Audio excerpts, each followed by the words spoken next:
In the shadow of history, certain families leave behind more than just names and dates. They leave whispers in the trees, shadows on the walls, and legends that crawl into our nightmares. Tonight, we're traveling deep into Tennessee's pine woods, where an old family story is said to be written not in ink, but in blood, silence, and unmarked graves. The Ahsfen family legacy is one that seems to seep into the soil of Tennessee itself, as though the land remembers their presence long after their bodies faded into dust. Families like theirs were not uncommon in the rural South during the 1800s, living apart from the bustling towns, far removed from the crowded church pews and lively markets. Yet what sets them apart is not simply isolation, but the weight of rumor and the shadow of superstition that seemed to hang above them like storm clouds. Those who passed by the dirt roads leading toward the Ahsfen homestead would quicken their steps, their eyes darting toward the towering pines that concealed the property, as if the woods themselves were alive and watching. The family's name carried whispers of strange practices, of beliefs too old and too eerie to be accepted by their neighbors, and of tragedies that repeated themselves so often it was hard not to believe some darker force was guiding their fate. The Ahsfen family tree stretched back to settlers who had carved their way into Tennessee's dense wilderness, men and women who abandoned crowded European towns for the promise of land and quiet. But that quiet, instead of granting peace, seemed to consume them. They were remembered for their refusal to integrate into the surrounding community, often keeping to themselves and marrying only within a small circle of kin and trusted neighbors. While this created a tightly bound lineage, it also bred suspicion. Locals muttered that too much blood of the same vein had been mixed, that madness and weakness festered in the bones of the Ahsfens. And perhaps it was true, for many of their descendants were marked by strange behaviors, sudden fits of rage or bouts of trembling silence that stretched for weeks. Children were born fragile and pale, often not surviving beyond their first few winters, and yet the family endured, generation after generation, their names still whispered in fear. As the decades passed, more stories of misfortune began to stick to the Ahsfen legacy like cobwebs. Fires that started without cause, illnesses that spread only within their homestead, accidents that seemed too cruel to be called chance.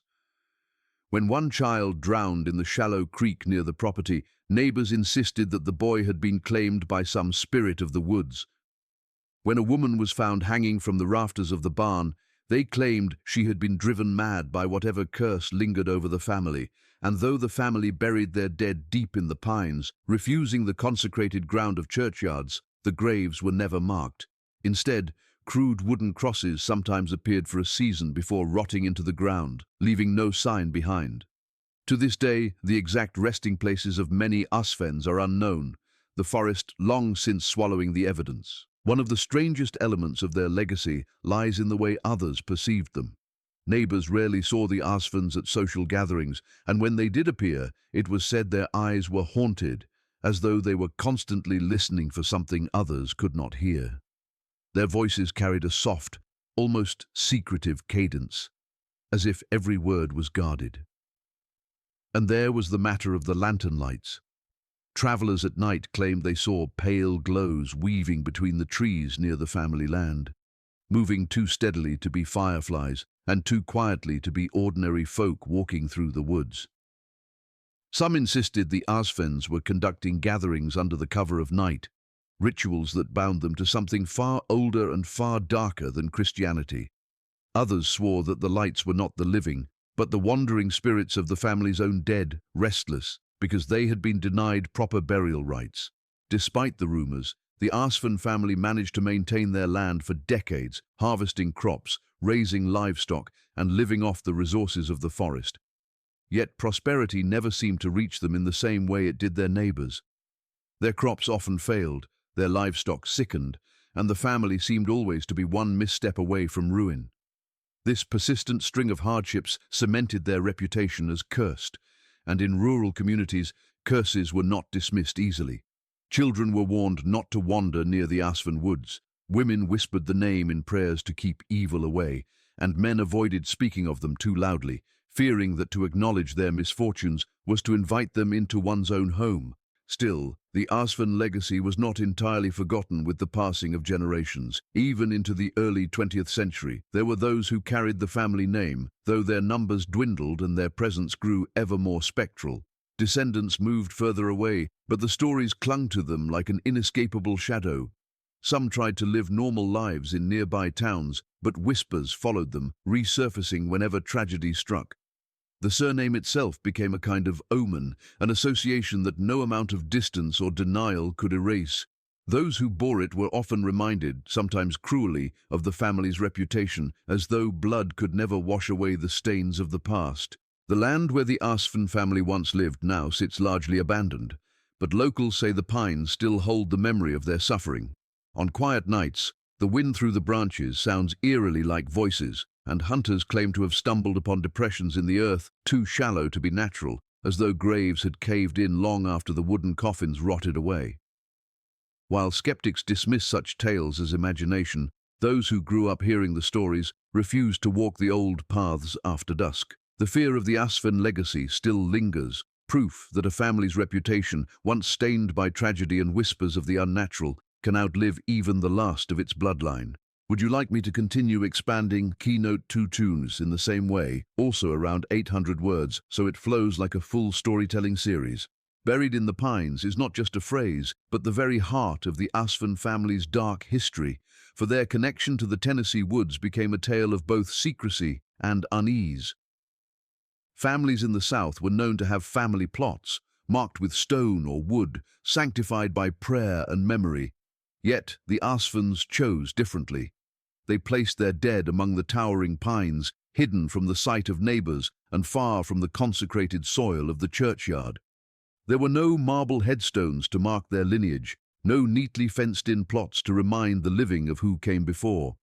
Instead, shallow mounds and crude markers, often made of wood that rotted away within seasons, became the only signs of their burials. Over time, even those disappeared, swallowed by roots, leaves, and the ever-encroaching forest. What was left behind was a haunting truth. The forest itself became their graveyard, and the pines became the only witnesses to their lives and deaths. This decision was not without consequence. In a deeply religious region where burial practices were sacred, the refusal to honor traditional rites branded the Ahsfens as outsiders. Some whispered that the family feared the church and sought to hide their dead from its reach, while others believed the forest burials were part of old-world rituals brought across the ocean, practices that had no place in Tennessee. The thought of bodies decaying in unmarked graves unnerved the surrounding community, and soon the woods themselves gained a reputation. Children dared one another to venture into the trees, claiming the ground was soft in certain places, as if the earth had never fully settled above the coffins. Older folk spoke of the unsettling silence in those parts of the forest, the way birds seemed to avoid the canopy, and how travelers sometimes reported the overwhelming scent of damp earth and rot, even when no grave was visible. Generations of Ahsfens continued this practice, as though it was a vow to their ancestors. Each new death deepened the forest's hold over the family. The pines, tall and unyielding, grew thicker around the burial sites, as if protecting the graves from intrusion. Over time, the land became known as a place where the living did not linger, and those who did often returned with strange stories. Some said they saw faint impressions in the earth shaped like bodies. Others claimed that at dusk they heard the creaking of wood, as though the coffins below were shifting in protest. Travelers passing through after nightfall often swore they glimpsed flickers of pale light between the trunks, moving in slow, deliberate patterns. Whether those lights belonged to living hands carrying lanterns or to something else entirely, no one could say. The act of burying their own within the pines also fed the whispers of curses. When the family suffered repeated tragedies, neighbors pointed toward their forest graves as proof of unnatural forces at work. It was said that burying the dead outside the reach of God denied them peace, leaving their spirits to wander restlessly. Those same restless spirits were blamed whenever crops failed nearby or when sudden storms swept through the area. People believed the pines had become saturated with grief and that anyone who lingered too long among them risked carrying some of that sorrow home. For the Ahsfens themselves, however, the woods were sacred in a way outsiders could never understand. The forest was not just a burial place, but a sanctuary, a boundary between their bloodline and the wider world, a place where their secrets could remain untouched. Stories grew darker as time passed. Hunters spoke of stumbling upon open graves. The soil clawed upward as though something had tried to emerge. Farmers complained of cattle refusing to graze near the tree line where the Ahsfen land began. One account told of a preacher who ventured into the woods to demand the family cease their ungodly practices, only to fall ill days later and die before he could give another sermon. Whether coincidence or curse, such tales only deepened the fear and suspicion surrounding the family and their chosen resting place. To this day, locals claim that no matter how many years pass, the ground within the Ahsfen pines never fully hardens. After rainfall, it is said to sink and sag more deeply than the land around it, as if the earth remembers too many bodies lying just beneath its surface. The decision to bury their dead in secrecy also meant that memory itself eroded over time.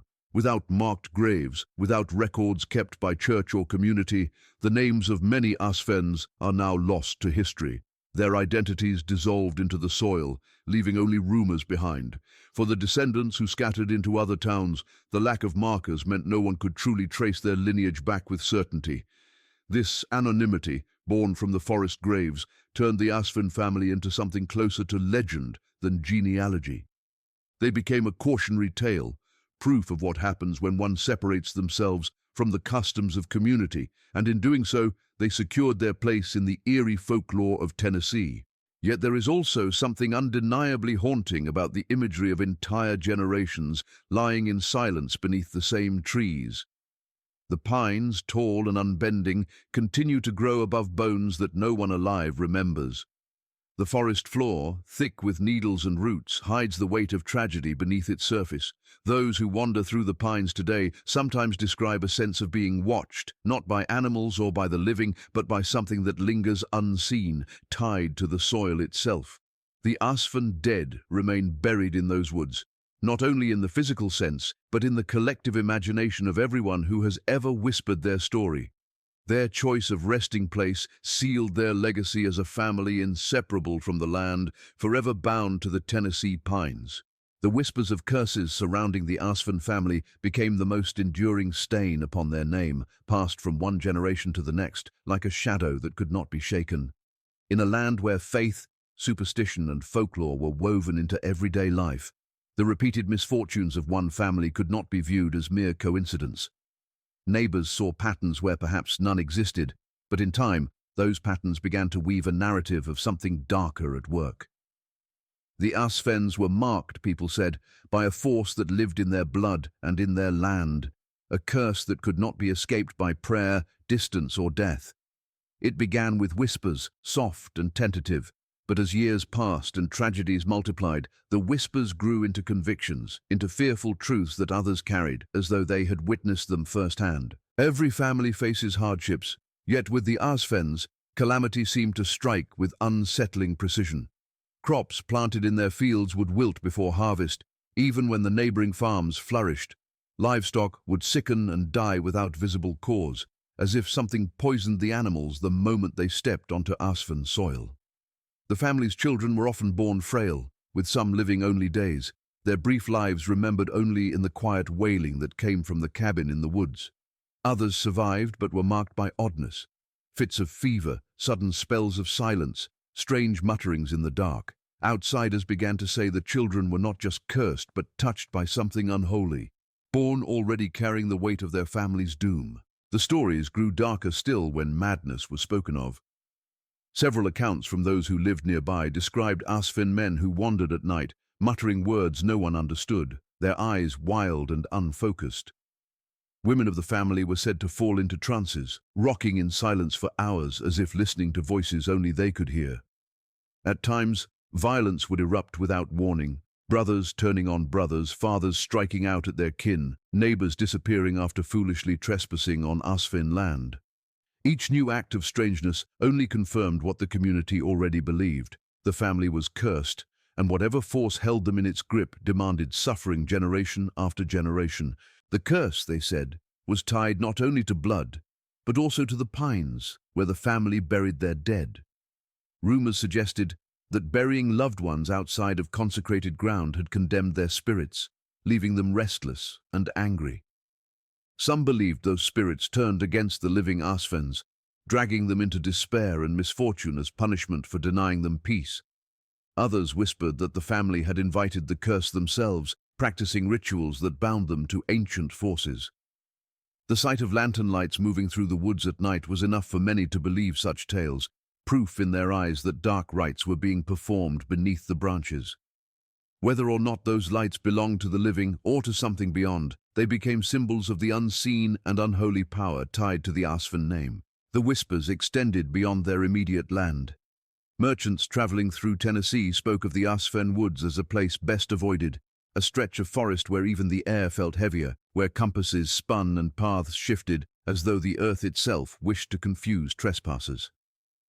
Hunters refused to set their traps near the property, claiming animals fled the area or turned violent when cornered within its boundaries.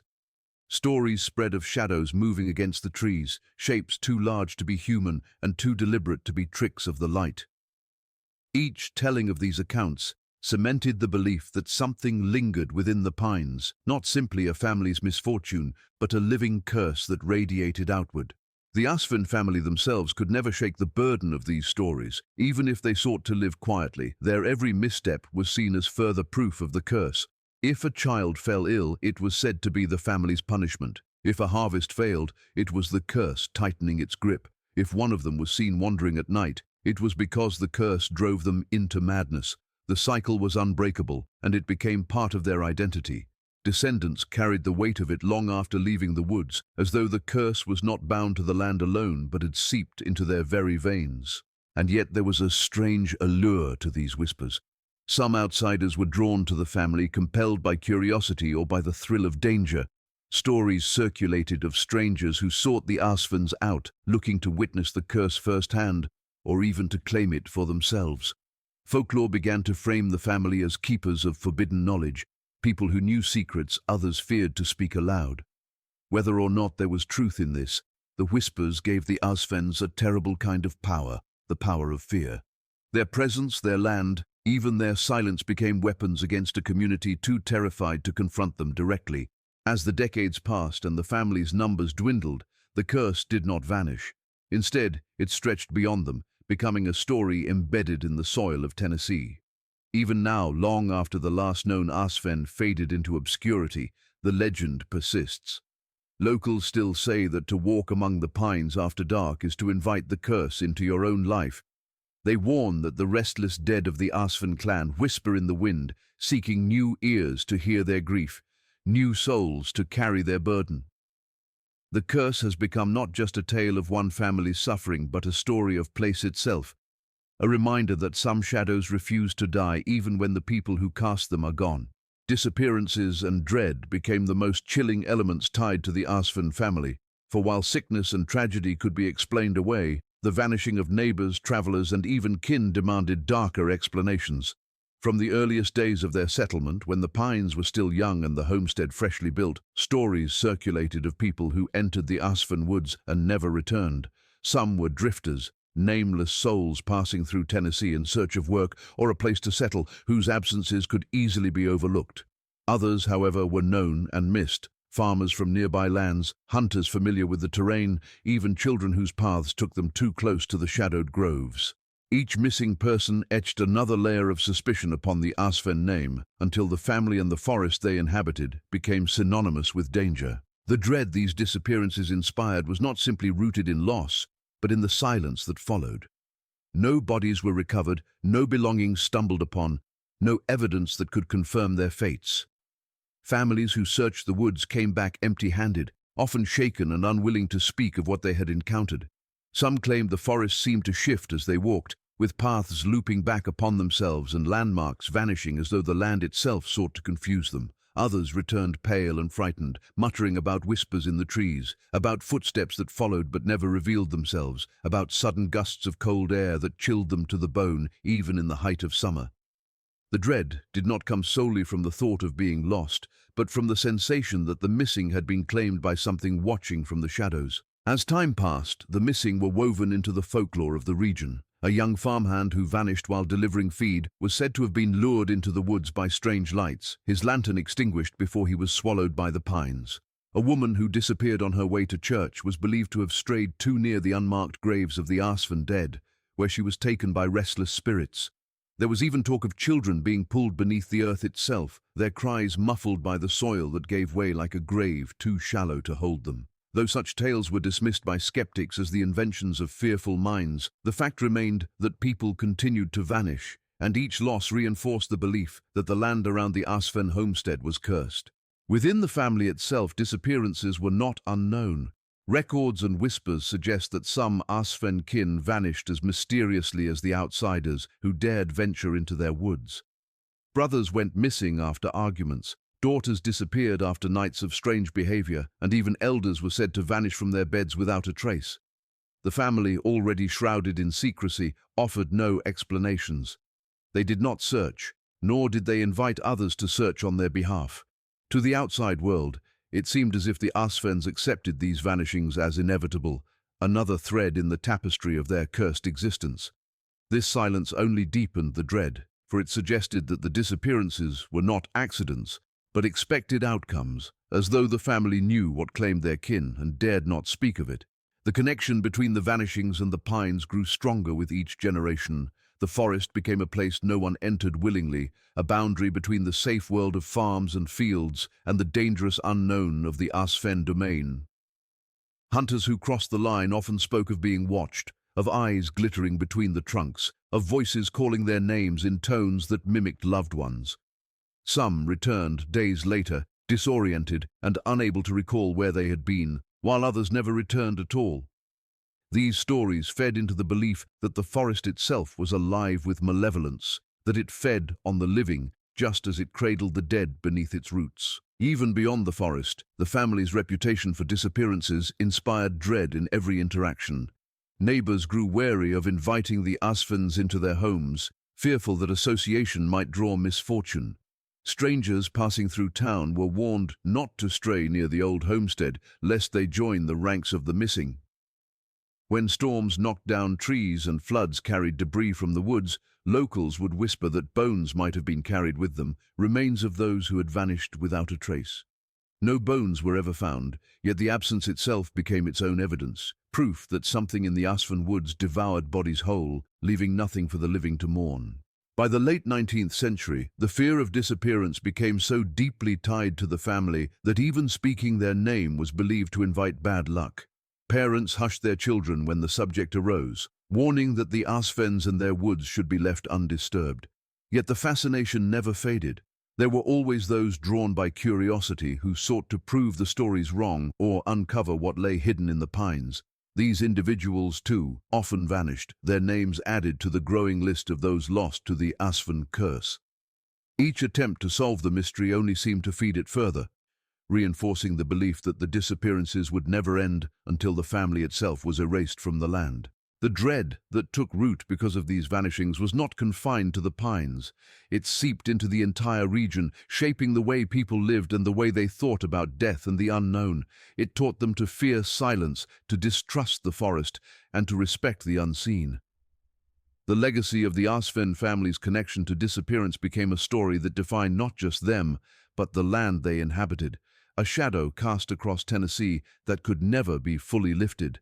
The lingering shadows of the Ahsfen family are what keep their story alive long after the last of their blood faded into obscurity. Shadows do not require bodies to cast them. They cling to memory, to the land, to whispers carried down through generations. In Tennessee, among the towering pines that once concealed the Ahsfen homestead, those shadows remain more palpable than the ruins of any structure or the trace of any grave. Locals say that while the cabins have collapsed and the fences have rotted away, there is still a weight in the air around the land, a heaviness that settles upon the chest of anyone who dares walk through. It is as if the family themselves never truly left, their presence saturating the soil and the trees, waiting for the living to stumble upon it. The notion of lingering shadows grew out of the many stories passed on by those who braved the forest at dusk or by accident found themselves too close to the old paths. They spoke of figures glimpsed between the trees, tall and thin, their movements too fluid to be human, their faces always obscured in darkness. Others described a sensation of being followed, their footsteps echoing when they stopped, their breath visible in the air, though the night was warm. Some returned shaken, convinced they had brushed past someone unseen, the chill of contact clinging to their skin like frost. These experiences, repeated across decades, made the Ahsfen woods into a place not just of absence and dread, but of haunting, where the line between the living and the dead seemed thin enough to cross. There are those who believe the lingering shadows are not spirits at all, but the curse itself made visible, an energy that has taken form over centuries of grief and secrecy. The unmarked graves hidden among the pines are said to feed this presence, each decayed body adding to the weight of sorrow and rage that presses against the living. Some folklorists argue that the Ahsfen shadows are born not of the family's actions, but of the fear projected upon them. Fear that grew so strong it manifested into something that could be seen and felt. Whatever their origin, the shadows have become inseparable from the family's name, as if the very trees remember and insist upon keeping their story alive. The strangest tales come from those who speak of voices in the forest, whispered words, never clear enough to be understood, sometimes calling a person's name with uncanny familiarity. It is said that the shadows know who trespasses and seek to lure them deeper, where the ground grows soft and the air grows still. Hunters have abandoned their kills after hearing the sound of laughter in the branches, not the laughter of children or adults, but something distorted, stretched into a sound, both human and inhuman. Campers who dared to spend nights within the pines often awoke with the sensation of hands pressing on their chests, keeping them from rising, only to find no one there when they gasped for air. These stories fed the belief that the lingering shadows were not merely watching, but actively reaching for the living, pulling them closer into the silence of the forest. Even outside the woods, the Ahsfen presence is said to endure. Descendants who fled Tennessee to escape their reputation claimed to be followed by misfortune. Strange deaths, inexplicable illnesses, and accidents trailed them as though their blood carried a tether to the shadows left behind. In some families, children were born with recurring dreams of tall trees and faceless figures, dreams so vivid that they would wake screaming and clawing at the air. To the superstitious, this was proof that the curse did not end at the borders of the pines, but stretched across distance, ensuring the family's darkness lingered no matter where they went. The lingering shadows also came to symbolize the weight of secrecy itself. Because the Ahsfens refused to conform to the customs of their neighbors, their silence allowed the community to fill in the blanks with stories far darker than reality might have been. Every unexplained noise in the forest, every disappearance, every streak of bad luck was tied to the family, and these associations became part of the fabric of local history. In this way, the shadows are not only the presence of restless spirits, but also the accumulation of centuries of fear, the embodiment of how legends can outlive truth. The family's memory became a kind of ghost story, retold around fires and whispered to children as a warning not to stray too far. There are still those who claim that on certain nights, when the moon is low and the fog creeps in from the valleys, the Ahsfen woods become a place out of time. Travelers walking along nearby roads have looked into the trees and sworn they saw the outlines of cabins that should no longer stand, faint glimmers of windows lit by lantern glow. Some say these are echoes of the past, a glimpse into the lives the Ahsfens once led, while others insist it is a lure set by the shadows to draw the curious inward. The effect is the same: few dare to venture close, and those who do often return with stories that deepen the legend rather than dispel it. What makes the lingering shadows of the Ahsfen family so chilling is their refusal to fade, no matter how many decades pass.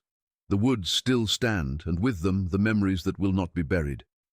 In a land filled with countless tales of haunted grounds and cursed bloodlines, the story of the Ahsfens remains unique because it is both vague and overwhelming, both specific to one family and wide enough to ensnare an entire region in its grip.